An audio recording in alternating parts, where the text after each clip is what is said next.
ప్రభువు మీతో ఉన్నాడు, దేనికి భయపడాలి? కీర్తనల గ్రంథము 118:6. ప్రభువు నీ పక్షముననున్నాడు, కాబట్టి దేనికి భయపడాలి? జీవితం ఆధ్యాత్మిక పోరాటాలు మరియు పోరాటాలతో నిండి ఉంది.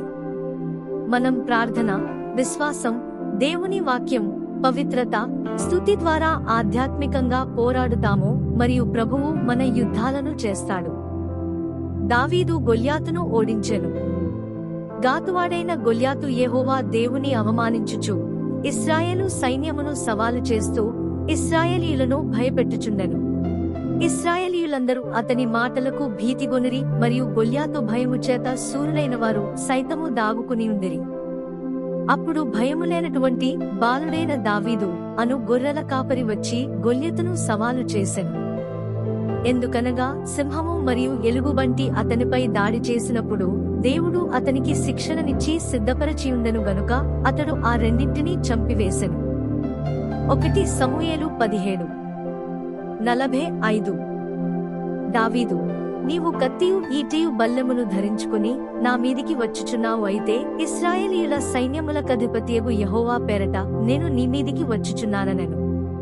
యెహోవా దేవుడు దావీదునకు తోడుగా ఉండెను కనుక అతడు ఒక నిశ్చయత కలిగి ఉన్నాడు. అతని ధైర్యము మరియు పరిశుద్ధాత్మ అభిషేకమే అతని సాక్ష్యము. దావీదు ప్రభువును సంపూర్తిగా నమ్మెను కనుక సౌలు తన ఖడ్గమును, డాలును దావీదునకు ఇచ్చినప్పుడు అతడు వాటిని తిరస్కరించి దేవుని యొక్క ఆత్మీయ సర్వాంగ కవచములు ధరించుకున్నాడు. విశ్వాసము, దేవుని వాక్యము, ప్రార్థన, స్తుతి. కాబట్టి దావీదు గొల్యాతును జయించాడు. 1 సమూయేలు 17:45. దావీదు ఫిలిష్తీయుని కంటే బలాఢ్యుడై ఖడ్గము లేకయే వడిసెలతోనూ రాతితోనూ ఆ ఫిలిష్తీయుని కొట్టి చంపెను. యెహోవా కత్తి చేతను ఈటె చేతను రక్షించువాడు కాడు, యుద్ధము యెహోవాదే.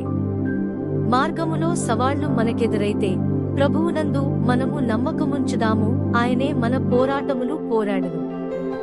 దేవుడు తన కార్యమును జరిగించుటకు గిద్యోనును ఎన్నుకుని అతనిని పంపెను. న్యాయాధిపతులు 6:12-14 వరకు.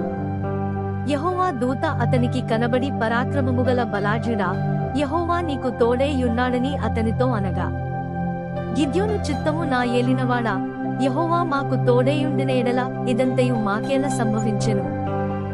యెహోవా చెప్పిన అద్భుత కార్యముల నీవు ఏమాయను?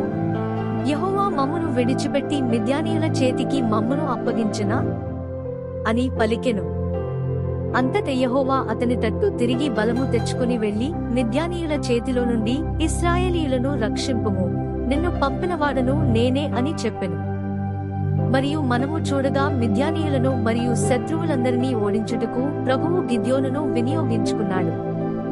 ప్రభువు మన పక్షమున ఉండగా మనకు విరోధి ఎవడు? ఏ సమస్యలైనా, ప్రతికూల పరిస్థితులైన మనలను అణచివేయలేవు. జీవము కలిగిన మరియు పునరుత్థానుడైన యేసుక్రీస్తు ప్రభువునందు మనము నమ్మికయించి ఉన్నాము గనుక ఆయన తన మహాశక్తి చేత మనలను బలపరచి అన్ని సమస్యలను మరియు ప్రతికూల పరిస్థితులను అధిగమించుటకు సహాయము చేయును. హల్లెలూయా. కీర్తనల గ్రంథము 118:6.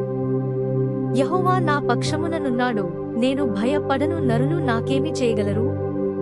ప్రభువైన యేసుక్రీస్తు మిమ్మును దీవించునుగాక.